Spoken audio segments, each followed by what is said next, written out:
तीच असेल, त्याच्यापेक्षा काही वेगळी भूमिका नसेल.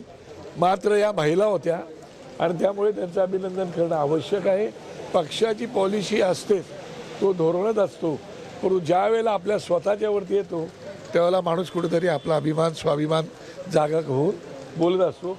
त्याप्रमाणे या महिला खासदारांनी आपला स्वाभिमान आणि आपल्या महाराष्ट्राविषयी असणारा अभिमान हा प्रत्यक्षात कृतीत उतरवून दाखवला, म्हणून त्यांचं मनापासून अभिनंदन. आणि मला वाटतं भविष्यामध्ये सगळे मिळून काहीतरी करतील. सर मुख्यमंत्री असं म्हणतात की भाषेवरून वाद आणि कुणासोबत मारहाण करणं आम्ही सहन करणार नाही, असं मुख्यमंत्री देवेंद्र फडणवीस. मला असं वाटतं की त्यांनी जी भूमिका आता मांडलेली आहे त्याच्याशी त्यांनी कायम राहावं.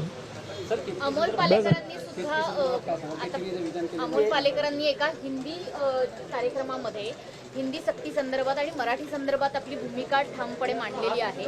अशा पद्धतीने जेव्हा इतर जे अभिनेते आहेत अभिनेत्री आहेत चित्रपट क्षेत्रात कार्यरत असणारे त्यांनी फारसं उघडपणे भूमिका मांडलेली नसताना अमोल पालेकरांची भूमिका किती महत्त्वाची आहे? सन्मान्य अमोल पालेकर साहेब आणि श्रीमती संध्या यांचं नाव त्यांनी घेतलं.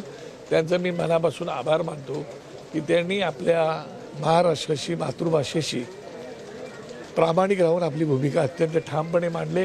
हालाकी त्यांनी सगळ्या आयुष्य जवळजवळ हिंदी सिनेमांमध्ये त्यांनी काढलेलं असताना सुद्धा त्यांनी आपल्या मातेशी प्रामाणिकपणे राहून भूमिका मांडली.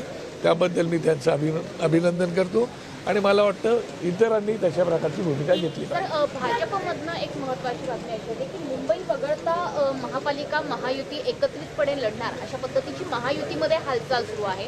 महापालिकेची गणितं सगळेच पक्ष आता मांडतायत. तुमच्या पक्षाच्या देखील बैठकांमागून बैठका सुरू आहेत. एकंदरीत कसं चित्र वाटतं? आता त्या महायुतीने महाआघाडीने काय करावं त्यांचा विषय. आमचा विषय जो तो मर्यादित विषय आम्ही आमचा घेऊन चाललेलो आहोत.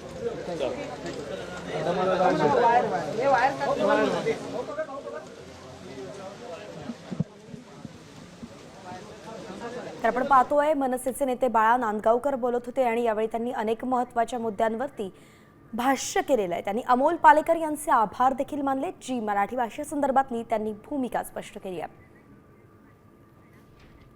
आता isakal.com आहे देशातील नंबर 1 ची मराठी न्यूज वेबसाईट.